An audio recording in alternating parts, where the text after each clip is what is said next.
Since a lot is happening this week, I figured I should go back to my old bandana look. And no, it doesn't have anything to do with the fact that I really need a haircut. Go to the title card.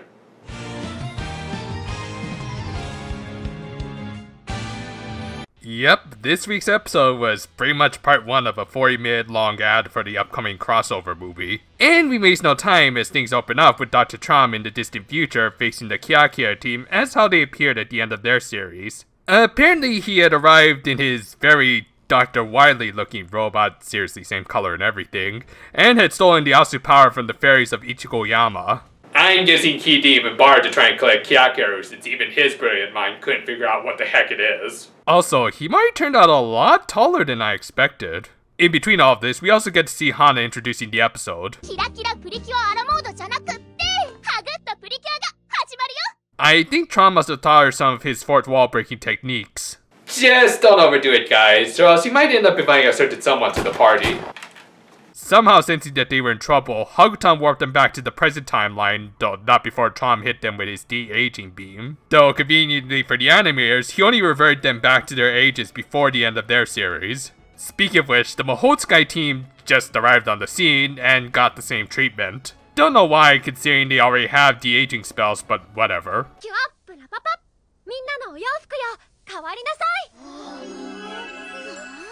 Oh, I can't wait to make all of the OP jokes when I get to your series, Kotoha. But yeah, minus the opening, we're only about 7 minutes into this episode and we've already got our first battle scene with the 3 latest Precure teams. It's rushed, yes, especially considering how the Mahotsukai team just came out of nowhere. But hey, at least they managed to squeeze in the requirements for an episode like this. How sad is it that Rico was brought in just for that one line? Then again, I guess they had to get their money's worth since clearly a lot of the animation budget was diverted into the voice actor budget! Oh, shut up. God, I'm getting a lot of mileage off that one clip. But yeah, as a result, it's a short and simple first fight with the Doctor, who ended up defeating himself when he tried to repair his robot by reversing time on it, and ended up going too far back to the point where it was still being built. You are the dumbest, smart person I have ever met in my life. He retreated, but still had the Asu power he had collected from the future Ichigo-yama, as well as the present magic world. Hey, if it prevents any more Harry Potter spin-offs, I'm down for it. The Precure team split up to try and track down more teams for support. Homari chose to go with the team with all the cute mascots in it. Not that I would know anything about that. And since I'm guessing this is canon now, Mira and Rico knew the locations of all the previous Precure teams. Thus, they headed straight for Clover Town. Jeez, the years have been good to love. While the rest went to find the Precure 5. Along the way, they picked up a straggler. Good gravy, they even brought Wataru Takagi?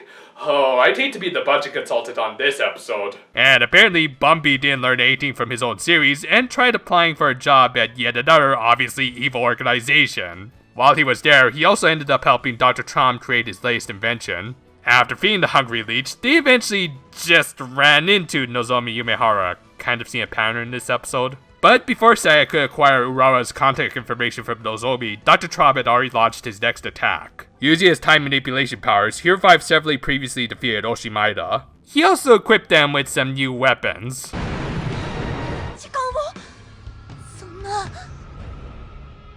So yeah, Karasu is pretty much won. Okay, to be fair, according to Tron, the time-stop nukes only covered one island, so I'm assuming he only got Konshu. Also, his attack couldn't penetrate barriers. Thus, the episode ended with a shot on a certain OG team with someone who specializes in barriers. This episode was pretty much what most of us expected. A very fan-servicey episode without a whole lot of plot, and it's fine for now. No surprise, this episode was written by Isamu Murayama, the mastermind of the original Deluxe Trilogy and the aforementioned crossover musical. While I'm not a fan of his fast-paced writing, it's clear that he needed to rush things along since they only gave him 2 episodes to work with. They probably just gave him an outline of what to include, and to be fair, I think he did his best under what I assume were really rough conditions. Though, while I'm not bothered by little things like opening up on Dr. Trom launching his attacks, I'm not a fan of the characters meeting up by either running in or bumping into each other, literally in one case. Still, at least the guy stuck to his greatest strength, which is character interactions. I didn't really get into them since they weren't pertinent to the story at hand, but I loved all of the scenes of the different teams just interacting with each other. There was clever stuff like Nozomi knowing Saya through her commercials, and in turn, Saya revealing that she was a fan of Urara who apparently provided the jingles to her commercials. And I couldn't help but smile at Ruru dancing the robot with love. Also, good job with the continuity by having the Six Rangers not recognizing the previous team since they weren't around for the crossover movie.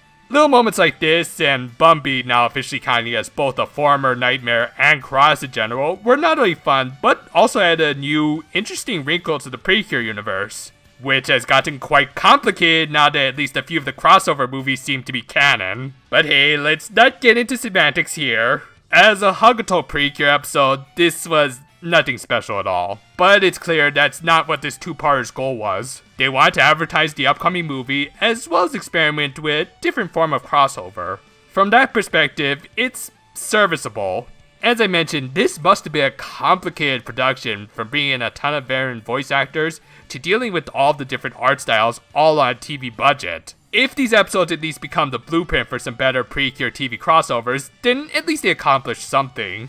My only concern now is how much this will affect Hakuto's main story. Dr. Trauma has suddenly become, bar none, the most powerful of the Cryasu generals, and the previews are concerning. Still, I'll be fair and hold off my final judgment until at least next week. I'm about, 70% done with part 3 of the Smile Precure review, so it should be out soon. Also, I'm working on re-uploading my Deluxe 1 review later this week. Yeah, it kind of got taken down by the copyright bots.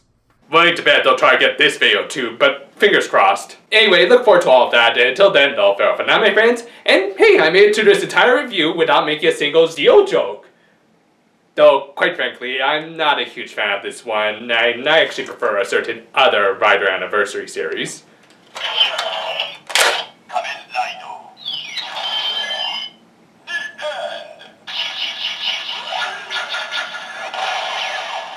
This thing is so awesome.